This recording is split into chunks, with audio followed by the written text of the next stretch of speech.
नमस्कार दर्शकों, आज नवरात्रों का छठा दिवस है और आज किस माँ की पूजा की जाती है और उनका स्वरूप क्या है, ये बताने के लिए हमारे साथ हैं विख्यात पंडित ओम प्रकाश बृजवासी जी। नमस्कार पंडित जी। नमस्कार पंडित जी, आज नवरात्रों के छठे दिवस किस माँ की पूजा की जाती है और उसका स्वरूप क्या है?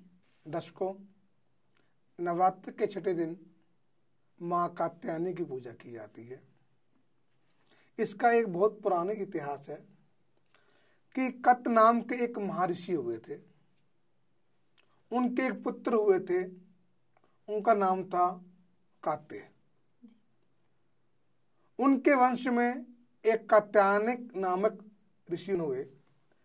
जब महिषासुर नामक एक राक्षस ने बड़ा उत्पात मचाया था इस भूमंडल पर, ब्रह्मा विष्णु महेश जब तीनों से वो नहीं मरा, तब उन्होंने देवी माँ की आराधना की। जब देवी प्रकट हुई तो सबसे पहले उस ऋषि कात्यायन ने उनकी पूजा की। तब से इसका नाम कात्यायनी देवी पड़ा।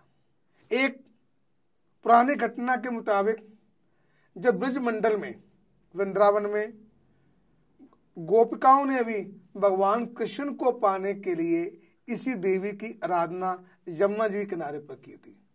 आज भी वृंदावन के अंदर विश्व प्रसिद्ध इस माँ का मंदिर है। इसी दिन सुबह उठकर रोज की भांति स्नान करने के बाद माँ का ध्यान करें, पूजन करें और घर में 7 वर्ष की कन्या को लाकर चरण धोने के बाद यथाशक्ति उसका मान सम्मान करें और आशीर्वाद लेने के बाद उसको विदा करें।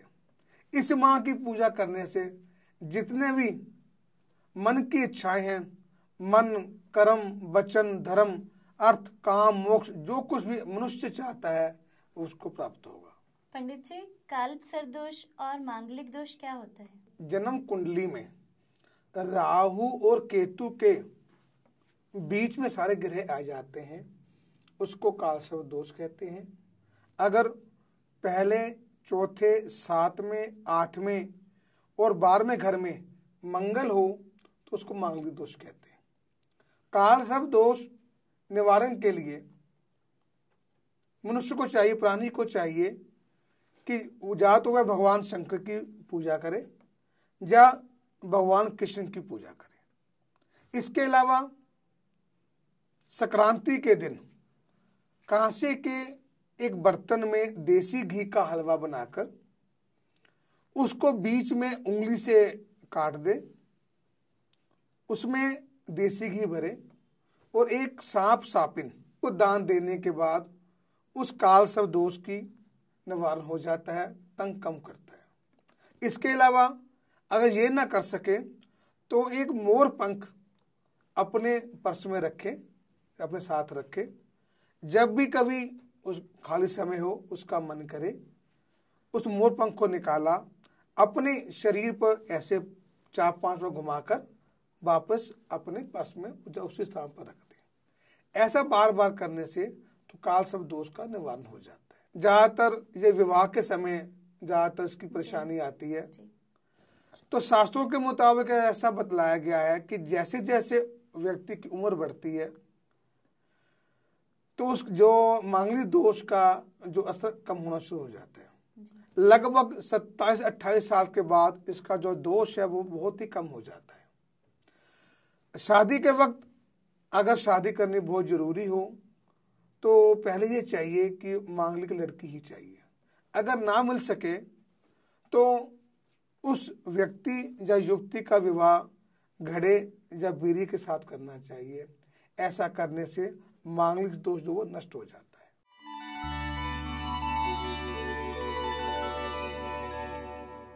पंडित जी, जैसा कि हमारी श्रृंखला में हम अंत में किसी न किसी समस्या का समाधान आपसे पूछते हैं, तो आज हम ये जानना चाहते हैं कि जिन घरों में कलह रहती है, लोगों की आपस में बनती नहीं है या कलेश रहता है, तो उसके लिए आप क्या उपाय बताएंगे? घर में प्राणी को चाहिए कि आटे का देसी घी का हलवा बनाए, उसमें पानी ना डाले, पानी की जगह दूध डालें और महीने में 3-4 बार घर में जितने भी प्राणी हैं उसका सेवन करें तो आपस में मनमुटाव वो अवश्य ही कम होगा। दर्शकों, उम्मीद है ये उपाय आपके जीवन में बहुत सारी सुख समृद्धि लेकर आएगा, आपको लाभ ही देगा। इसी आशा के साथ आपसे विदा लेते हैं, फिर मिलेंगे अगले एपिसोड में। जय माता दी।